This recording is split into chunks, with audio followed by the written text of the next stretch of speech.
Assalamu alaikum, everyone. My name is Muhi Khwaja with the Muslim Philanthropy Podcast at American Muslim Community Foundation. Today, we are excited to have on Sofia Haq. Sofia is the founder and CEO of Muslim Women Professionals, the fastest growing organization for Muslim women, and is also a program consultant at Slauson and Company. She is also a public speaker on issues pertaining to gender equity, the Muslim community, and venture capital. Most recently, she was part of the Inicio Ventures Angel Path Academy and a summer investment associate at Vamos Ventures, a venture capital fund that invests in early stage tech enabled companies led by Latinx and diverse founders.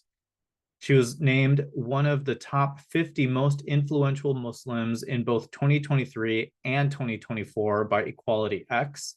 She received the Muslim Arc Social Justice Connector Award, and she's also the recipient of the Unsung Hero Award given to leaders that provide meaningful support to communities. Welcome to the show, Sofia. Thank you for having me. Of course. As always, we love to hear more about, where your journey started and would love to hear more about where you were born and raised, where you went to school, and how you became Sophia Huck today. Yeah, so I was born and raised in Southern California, in West Covina.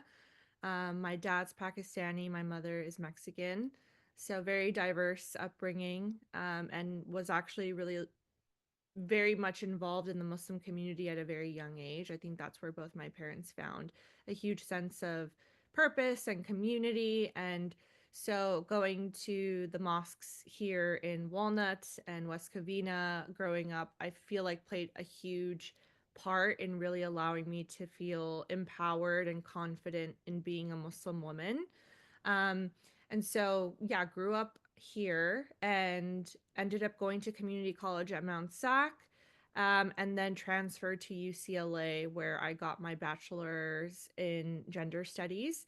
And then I studied abroad for a summer at the London School of Economics. I really wanted to do international business, and I don't believe UCLA had something of that sort while I was there. So I really wanted to kind of go abroad. It was my first time in Europe and I loved it. And I feel like that just opened up so much for me and allowed me to learn so much. When I got back, initially I thought I wanted to go into healthcare, but I think going to London really kind of reaffirmed my interest in the luxury retail space. That had always been an interest of mine since I was a kid, but I just kind of thought, oh, there's no way to have a job in this space. And so going to London and being able to see a lot of these really incredible designers allowed me to come back and really have that as a goal to get into that space, which I did. And I worked in that space for about a few years. And then when the Muslim ban was implemented and there was a rise in Islamophobia, I just kind of knew that I wanted to do something for my community. And during that time there was a lot of restructuring going on at work, and so I didn't know what was going to happen. And so I just kind of made the decision to kind of go off and create this organization. Didn't know what I was getting myself into, had never started anything before. Was listening to a ton of podcasts, reading a ton of business books. I was in a pre-MBA program at UCLA Anderson at that time, thinking I was going to go get my MBA. And so it was definitely a spur of the moment thing. Being an entrepreneur is incredibly difficult and it comes with a lot of uncertainty, which I really, had trouble with in the beginning. And so when I left my role, I ended up getting a job a few months later at a nonprofit because I wanted to understand what it meant to actually work at a nonprofit, especially one that was really focused on diverse communities. That nonprofit was particularly focused on supporting diverse youth who were either, unfortunately homeless, or, they were, going through the foster care system, had parents that were addicts. And so our goal was basically to provide them with experiential learning while also trying to get them into college. And so that was an incredibly, eye-opening experience for me. And I think it only reaffirmed what I wanted to do in building this community.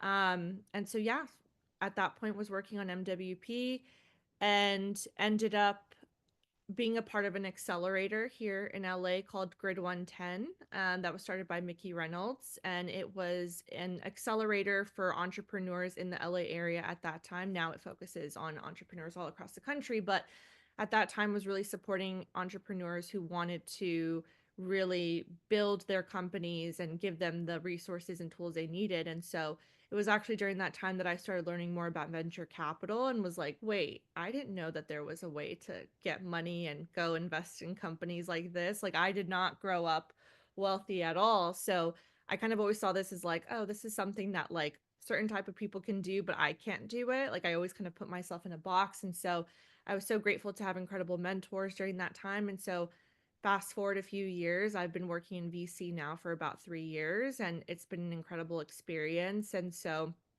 I'm really proud of the work that I've done. And I definitely see the similarities between MWP as well as working in VC, particularly with like, supporting diverse founders and helping them get the capital, because less than 2% of diverse founders get capital. So we want to make sure that we are, playing a role in shifting this industry that has long been so, um, you know, so has long overlooked so many diverse founders, unfortunately. Yeah, appreciate you sharing that. Um, in terms of your structuring of MWP, um, tell me a little bit more about like initial interest from the community, Yeah. building out the organization, and even some of the challenges that maybe you faced in that, and what you hope to continue to offer as programs and services of MWP. Yeah, of course. So initially, when I decided to start it, I was working with one of my friends, Noor, and we decided to like create a survey. And it was like, let's just see if there's interest. Because if there's no interest, I'm not going to do this. Right. And so we ended up sending out a survey. And I think within like just a few weeks, we had over 200 responses from women all over the world. I don't know how we were able to get that much traction. It was all organic, just kind of like messaging in WhatsApp groups and all of that. And I started reading all of the responses. And, we had asked women, like, have you faced Islamophobia? What does it look like? Do you wear hijab? Do you feel supported by your family, by your friends, by your community? And I mean, some of the responses that we received were absolutely like horrendous, I'll give an example of like a Muslim woman who's an engineer who has a coworker who literally harasses her on like a weekly basis, coming to her desk making comments about her hijab.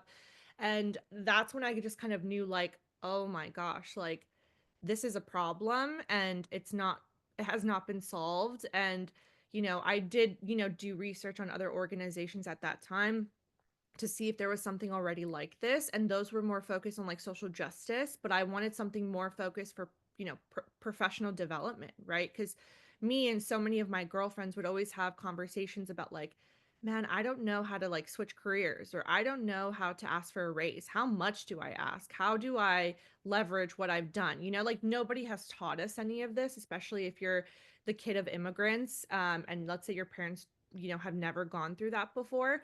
You kind of feel lost. And then already as a woman and a Muslim woman, you kind of sell yourself short. So that's when we just kind of knew that there was a little bit of interest. And so I just started it very organically, which was like, I'm gonna have like coffee chats, is what I called them, and I'm gonna start in LA, and then I'll go to OC, because those were like the two areas that we saw like an influx of interest. And so LA, the first one we had, it was like me, two of my friends, and then like one girl. So I was like, okay, we're starting off small. Then we went to OC, and then we had 8 people. Then we went back to LA, we had 12 people. So it just kept growing organically. And I think honestly, what we saw was that Muslim women just wanted spaces to connect with other Muslim women and to have support and to like have conversations about their journeys and to support each other. And I think that's been at the core of everything we've done, is just to be around people who are like you, who understand what you're going through. Obviously, it's going to be different depending on your industry, depending on, what stage of your career you're in, but having other Muslim women that you can connect with is so important. So through our through our organization, we built it on 4 pillars. So it was community, connection, content, and commitment. And so community was really about building an inclusive space. We don't care what sect of Islam you practice. We don't care how you practice. You're welcome. It's inclusive. Nobody's going to ever ask you about that. The content aspect was more so around building tools. So we actually built a tool around how to request Eid off, how to explain Ramadan to your coworkers, how to, ask for a raise, like things that don't necessarily get talked about in our community. Then we have the connection, which is the in-person events, the virtual networking that allow you to be able to connect with people within maybe the geographical area that you're in, or if you're virtual, connect with women all over the world, which we have had, attendees from all over the world. And then commitment is really focused on, you know, kind of tying it back to us as individuals, as Muslim women. A lot of the times in our community, we're told, like, think of your family, think of your community, think of all that, which is important. But for us, it's really important to have Muslim women put themselves first. And so I think having these different pillars of our organization have really allowed Muslim women to be able to participate in different ways. Obviously, we don't have chapters right now in places like, let's say Dallas yet, but people from Dallas can take advantage of our resources. They can participate in virtual networking. And we've had women who have really, given us so much positive feedback on what they've been able to learn and gain from our resources. Excellent. It's really fascinating to see just the trajectory and growth. And in terms of like starting small, like definitely there's a lot of people who have ideas that um, want to offer something, and you find people that align with that, and then it just kind of has that snowball effect. Um, so in terms of definitely creating resources of how you can request religious holiday exemption, things like that, I see it as very valuable. Even on the professional development side, about communicating through um, asking for a raise, or maybe even having um, mock interviews or prep for things as well. So, I know I found value in that through other professional development organizations in the past, but really haven't had it from a faith-based perspective. So definitely see the value that the work that you're doing. Um, in regard to some of the connections formed, or opportunity across the country to connect with other people, what have you seen as some of the outcomes that you've been able to provide space for? Yeah, I think that honestly, one of the biggest pieces that we've been seeing is just women's ability to grow their network, especially women who maybe left the workforce to have children, maybe women who are a little bit older getting back into the workforce, a lot of women who've had career pivots, women who are very, very early on in their careers, or maybe they are just graduating from their bachelor's or their MBA, for example, and now they're like, how do I get a job? Like, I actually just had an interview the other day with someone who now just got accepted into our team, who was like, yeah, I'm finishing my MBA right now, and I actually want to get into venture capital, but I don't see Muslims in venture capital. And I was like, oh, I know a ton. What area of venture capital do you want to get into? Oh, I want to get into healthcare investing. Oh, let's have a call after this, and I will tell you everything you need to know about that. So it's something that sometimes you can't measure in that moment, but it's just like, it's almost like this like united commitment of sisterhood, of almost like,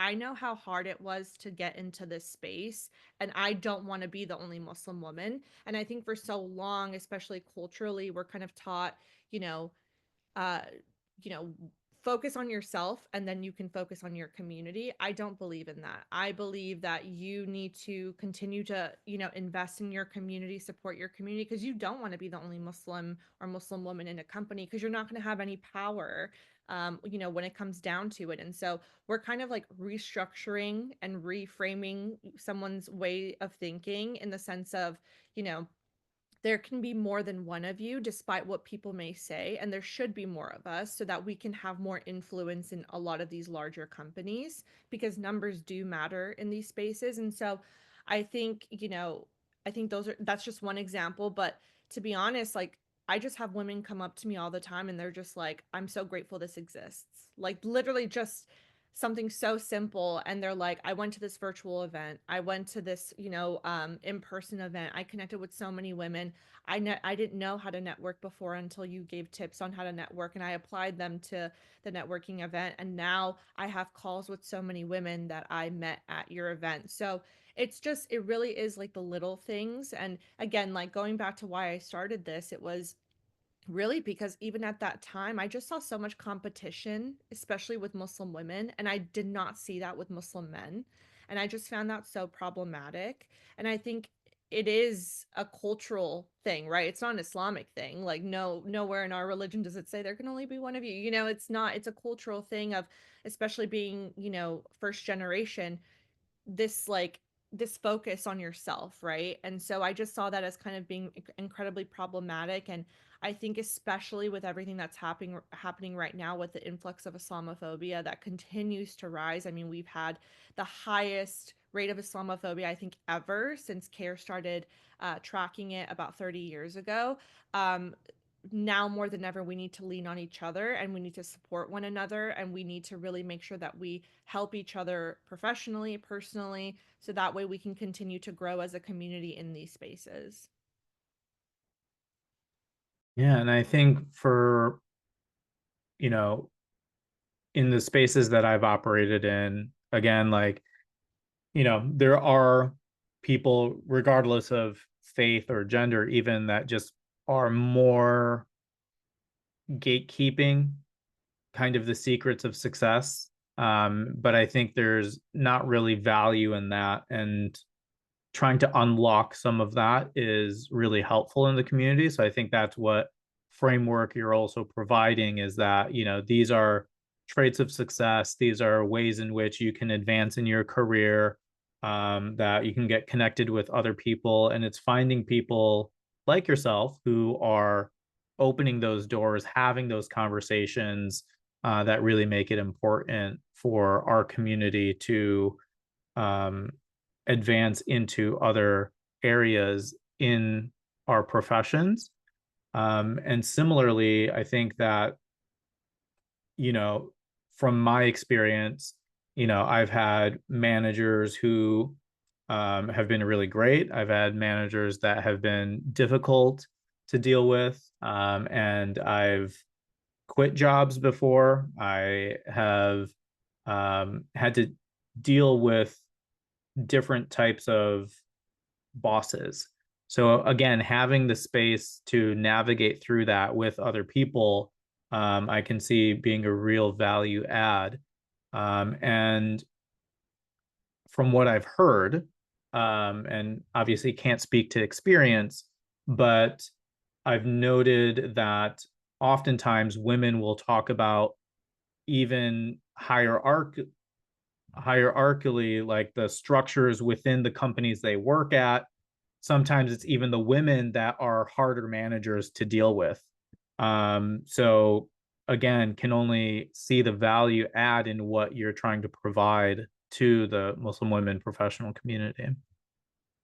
No, thank you so much. And absolutely, I think some of the toughest bosses that I've had have been women. And, um, I had one boss in particular who would kind of, pit me and other women against each other for a role. And it was incredibly problematic. And especially when you're early on in your career, you're like, I'm just trying to do what I need to do, right? Like, I'm just trying to get through this time. Yeah. But, I look back on that and I'm like, wow, that was really messed up. And I think what you can learn from those situations is just not to be that way, right? Not to do those things and to offer opportunities to everyone and to really focus on giving everyone um, the opportunity to be able to grow and not having to pit people against each other. So even within, the MWP team, like, I've seen so many women grow within our team. And for me, I'm always like, I will always be open to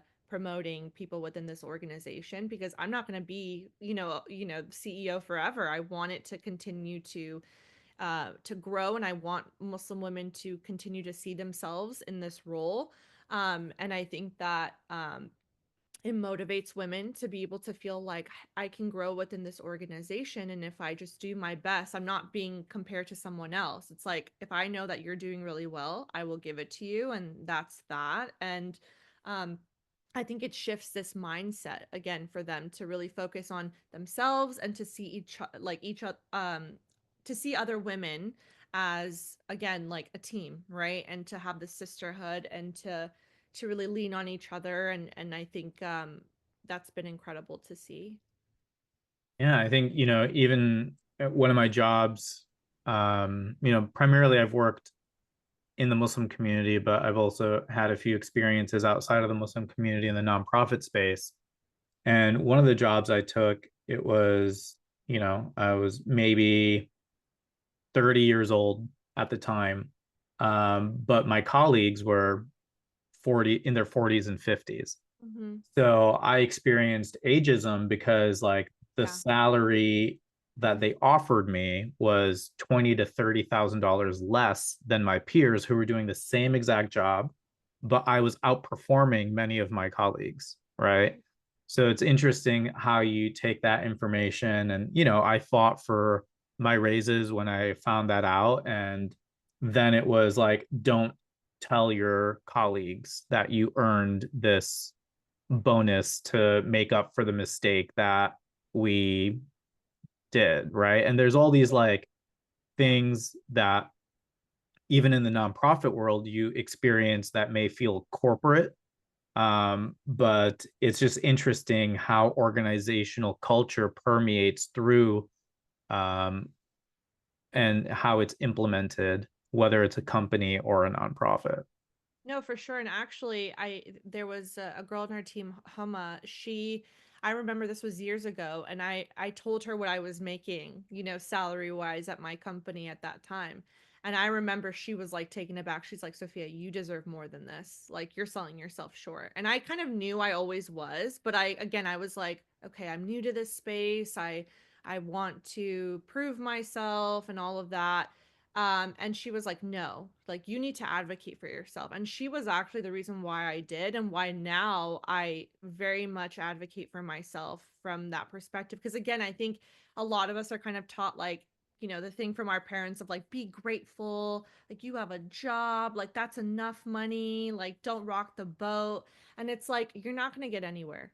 You're not going to get anywhere with that mentality. You need to advocate for yourself. And so again, I think that that's just another example of our team and how we're there for each other outside of just the work that we do for MWP. Like, I have calls separately with so many, women on the team about life, about personal things that I'm going through, professional things that I'm going through, and truly, like, we are there for each other in that way. And so I'm grateful for that, because for me, it's like, I don't care whether you're a part of the team or you have to leave or whatever the case may be. I want to see you successful. I want to see you happy. And so, like, that ties back to our whole mission as an organization. And so we've had women who've had to leave because, for example, one girl just left because she was like, I'm doing a master's and it's like so much work. And I was like, I'm proud of you. I want you to focus on that. Like, you're growing as an individual, and you should. And the door will always be open for you if you choose to come back. But regardless, I'm always going to support you no matter what. And I think just having that support system for them is everything. And I think, again, a testament to how we want to see Muslim women succeed. Yeah, absolutely. And, I think when I left a job to focus on American Muslim Community Foundation full time, as I was doing that, I was having conversations with my colleagues of like, you should ask for more because I was in the same situation Yeah. and XYZ. And, I would hope that those colleagues appreciated that, but there wasn't enough conversation um, within our team to have around those expectations and, cost of living, everything like that. You really need to make a certain amount, especially when living in California. Yeah. So, understandably so. But I always advise people to, ask for whatever the salary band, the highest is, really, regardless of what your previous salary was. That's no indication of what you should be paid going forward. So, yeah. Yeah, I completely agree. And I think that's, again, it goes back to just advocating for ourselves, but also feeling like we have a community and a support system that we can turn to support us. Cause it's hard, right? When you're actually having to go to a boss and be like, this is all the stuff that I've done. This is why I deserve to, get a promotion or get a raise. And you have to continue to challenge that. It can be incredibly exhausting. But to have people in your corner, kind of cheering you on and supporting you through that is so important. And so kudos to you as well for doing that, because it's very hard sometimes, to do that and to have those conversations, because you just never know how they're going to go. Yeah. So, let's talk a little bit more about Muslim women professionals. Like, who else is on the board? Who's on the staff? Are you guys volunteer run? What's the general makeup of MWP? Yeah, so we are all volunteers for the organization. We have right now about 30 something women on the team. And then we have about 10 to 11 board of directors that we brought on a few months ago. So that's been really incredible. And, I think for me, obviously, my goal one day is to be able to make it an organization where we can get compensated, because it is a lot of work. But honestly, I'll be very honest, like it's been difficult to get grants and to get funding, especially in the climate that we're in. And so for us, though, I think it's been incredible to see that women really love the work that they do. And I've had a lot of women on the team come up to me and be like, I just like the minute that you start having like full-time roles available, I will leave my job in a heartbeat and be a part of this organization full time. So hearing stuff like that is obviously like very exciting, but it also I think as a CEO, I'm just like, okay, like I'm really trying to like go back to our business model and see like how we can kind of like shift things around, how we are trying to prepare this organization to be successful and sustainable. And then with our board of directors, I really wanted a diverse group of women who brought diverse experiences, who are experts in their fields. And so we have an incredible group of board of directors from all over the country who have just thrived. And so having them and having their wisdom and their guidance has been so helpful. Because I always remind the girls on the team, I'm like, I don't know everything. I know you guys think I do. I do not. So I have to go to like my mentors. I go to the board of directors. I turn to my executive team for support, for guidance. And just to have a team like this has been amazing. And I think we've really tried to also focus on doing more like in-person team bonding hangouts and stuff like that. We're going to be doing one in a few weeks for winter break. And so I think that just continues to build this camaraderie amongst our team that is really important. And because yes, the work that we're doing is really important, absolutely, but I also think, again, going back to like relationships and support, like women just want to have a community they can turn to, friends that they can turn to both personally and professionally. And so that's what we're trying to bring to them as well. Yeah, one indicator of kind of nonprofit integration of community building, I would say, is like messages you see that come through a WhatsApp group. So I will say, I think it was maybe a few months ago, I saw that there's somebody focusing on the San Francisco Bay Area on behalf of MWP. So it was cool to see that they're coordinating events there, doing things like that. So, kudos on continuing the growth and focusing, and especially as volunteers, like it's so critical I know. um, that people have that drive, people have that alignment with vision and kind of want to see this thing grow. So, kudos to all your volunteers. I know. Shout out to them. I love my team. I'm so grateful for them. The women on our team are absolutely amazing. We're actually bringing on a few more in the next few weeks, which is wild. But again, our organization is just growing so fast, and you know, every time I interview women and just like hear the impact that the organization has had, it just reaffirms like, okay, this is why I do what I do, because it's really easy to kind of like lose sight of that sometimes, like, in the day-to-day work. And then when you have women talking to you and just saying like, I used your ETH template for work, and it was like I felt so empowered, or like, I sent the Ramadan 101 to my coworkers, and now I have a coworker Yeah, who's going to be fasting with me, and like really solidarity. cool. It's like, okay, this is great to hear, and this like gives me brings me joy to see that this is actually impacting them. Awesome. So I know you mentioned a mixer coming up, but what else is on the horizon for MWP? Yeah, so with this new year coming up, we have a few more events happening in Southern California, New York, and Bay Area where we have our chapters. We are thinking about kind of expanding now. We've been wanting to for a while, but we wanted to kind of use these chapters as kind of like a tester again for us to kind of see how we can improve, set up our processes, make sure everything's good. So we get messages all the time from women of like, come to Chicago, come to Dallas, come to DMV, come to all these spaces. So we are now in the process of kind of like finalizing what those cities are going to be in this like next stage of MWP as it's growing. As I mentioned already, our team is growing as well. So we're going to be bringing on some new offerings in the next few months, which I'm really excited about. And yeah, again, like I'm very grateful for our growth so far. So, yeah. Fantastic. Well, I'm really excited to kind of follow the work of MWP, and just seems like there's a lot of potential. So all the best to you as you continue to expand into new cities and build out your teams. And definitely, that's a exciting influx point of going from volunteer based to a compensated Yeah, structure. absolutely. So if there's any way in which, advice around that, my background has been in fundraising. So happy to chat with you through grant opportunities, but also, primarily getting support from individuals. Yeah. The Giving USA statistics, although there were like over $500 billion given in 2023, a majority of that comes from individuals, and everybody can benefit from a grant, and it can help offset so much of your budget.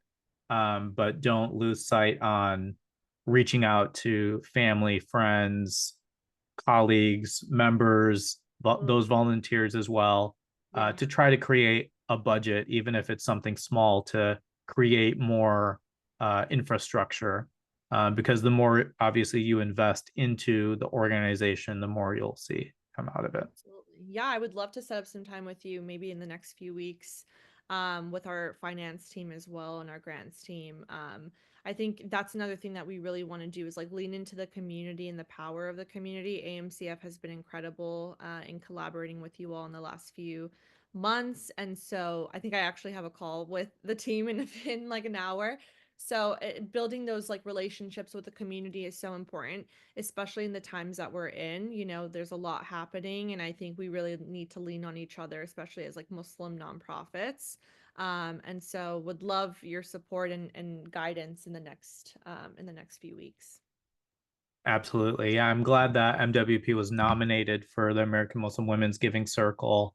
And try again next year and come back. And I think the beauty of it is like increasing the membership of even the Giving Circle, right? And then there'll be more members from MWP within the Giving Circle to nominate it as well going forward. Absolutely. So it's a good way to integrate philanthropic opportunity for your members to bond together that way as well. Absolutely. Love that. Cool. Well, really appreciate your time. Any words of advice that you want to leave us off with? Oh my gosh, words of advice. I would just say, um, I think for anybody who's wanting to start something or just in general for anyone, I would just say your identity brings you leverage in ways that you may forget. And I think kind of growing up as this like mixed kid, who's also Muslim at so many different points, I think back then people were just like, what is this? Like, like a Pakistani Mexican kid, what is she doing here? What is this looking like? And I remember sometimes feeling a little uncertain, and my parents would always say your ability to be diverse in your background is what gives you the opportunity to see things in so many different ways. And so for that, you should really lean into that and lean into being able to understand different communities and like what they're going through. And so with that said, I just always tell people like your identity gives you leverage in ways that you may not know or realize. And so with that said, lean into that. And for entrepreneurs especially, just customer discovery is a huge thing. Like Mhm. really going out, talking to your consumers, surveying them, having interviews. We're about to do that in the next few weeks ourselves. So we always try to do that every single year. And just really understanding how your community is doing, what their needs are, how their needs have changed, is really, really important so that you can have what you need to be able to give them the right resources. Yeah, definitely. And I wish we talked a little bit more about that Pakistani Mexican household. Just I can imagine like not only the food being awesome, but just like such rich cultures combining.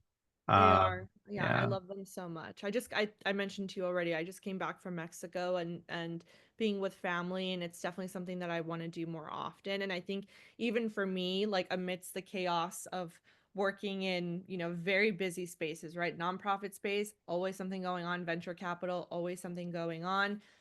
What I'm very fortunate of is that, I'm kind of leaning into like myself lately. I think maybe it's being in your 30s, I don't know, but just like focusing on what matters. And so Yeah. obviously I love my jobs. I love the work I do with Slauson and Co, the work that I do with MWP. But being able to go to Mexico and to have that time and to kind of almost be like, huh, look how far I've come, like from that little girl who kind of was like, what am I gonna do? Where am I gonna end up? All these things to now being in these spaces. It just allows you to feel a lot more, you just feel a lot more fortunate and grateful for how Yeah. things are. And so I always try to lean back into that. Um, you maybe already know of it, but if you don't, there's a fantastic restaurant in Mexico City called Masala y Maiz. And there was a Netflix chef's table on them as well. Wow. So definitely check it out because it combines those backgrounds And pretty I well. was just in Mexico City. My grandmother's from Mexico City, so I was just there, and I was just explaining this to one of my friends. I was like, when you're traveling, because there was about 21 of us going at one time, so we had like three huge SUVs going through Mexico, and that wasn't even everyone. If it was everyone, it probably would have been like 60, 70 people. But I was like, that was the one thing that was hard was like when you're traveling with family, you get to do like 1% of what you want to do, and like 99% is already set up for you. So I already kind of made the decision. I have to go back to Mexico City. I want to be there for like a week and I want to go to all these different places. That sounds incredible. I'm going to look that up after this. Yeah. Because it's such a beautiful place of so much culture and so much history. I would never drive there if someone made me. I think we got into an accident on our tour bus, and so I'm like, I need to come back. We'll Uber or we'll take public transportation. But no, I've heard that the restaurants there are just so amazing. We tried a few, obviously, and oh my God, the food was amazing. So definitely have to plan another trip there very soon. Yeah, I think there was between driving in Pakistan or Mexico, I would take Mexico. Really? Oh my God. I don't think I've ever had that much anxiety in my life with driving. Like, I literally told my mom, I was like, "Mom, I just can't look at the ground." Like, because we were on like a double decker. I was like, I just can't look at the ground because it's too much. And my family's from the other side is from Leon, which is in Okay. Guanajuato. Yeah. And going back to Leon after that, I was like, this is my vibe. Like, this is, it's a city. It's not as crazy as Mexico City. I would drive here. I have driven there. My uncle will let me take his car sometimes. Um, and just it's not as bad. And so yeah, getting both worlds was definitely a lot. But I love Mexico, and I've been wanting to go to Pakistan for a really long time now. Probably gonna go hopefully with some family because I've never experienced it, but I really Mhm. want to. My dad was from Lahore, so a Okay. lot of culture and beauty there as well. And yeah. Yeah, definitely. The the owners of Masala Maize also have a second one called Marigold. So Wow, okay. yeah. So I'm excited for this Uh, because literally my family, my Mexican side of the family, whenever they come to the United States to visit, all they want is Pakistani food. They don't want Mexican food because the Mexican food in Mexico is unlike anything you will ever have. There's no comparison to here. right. And we'll be like Mediterranean food? No. Chinese food? No, because they can get that over there. And then, we're like Pakistani food. They're like, yes, they want chicken masala, they want naan, they want, tandoori chicken. Like that's all they want. They want dal, like Yeah. everything. Can't blame them. Cannot blame them. My mom gets mad when I say it, but I'm like, Pakistani food's a little bit above Mexican food for me. I love Mexican food so much, but there's just nothing like a curry for me or like the naan and the biryani. Everything is just And I'm sure you've also heard of it, but in OC they have Khansab. Yes, I've been wanting to go. I actually might go in the next few weeks for winter break because that's like my goal during winter break is to just try a bunch of restaurants. Yeah. Actually, there's another restaurant that my boss at work just opened in LA called Somerville. And Okay. so there's just all these restaurants that I'm adding to my list, but I'm like, okay, I need to like plan this out because it's just like so many because I feel like sometimes the day to day, you're like, okay, I'm just gonna go grab like, takeout or whatever. But I realize, especially after coming back from like Mexico City and Leon, I'm like, I'm a foodie. Absolutely. I Yeah, I'm love getting trying. hungry just talking Yeah, about me too. this. Literally, I'm like, I'm gonna go get a coffee right now at my local coffee shop, because we're still boycotting. But it's been, Absolutely. and so I think especially with everything that happened with that, I've really tried to lean into supporting small businesses and like, Hmm. businesses started by people in the community, and there's Yeah, so many incredible restaurants that are like up and coming, and so I'm like really excited to try them and hopefully get a reservation.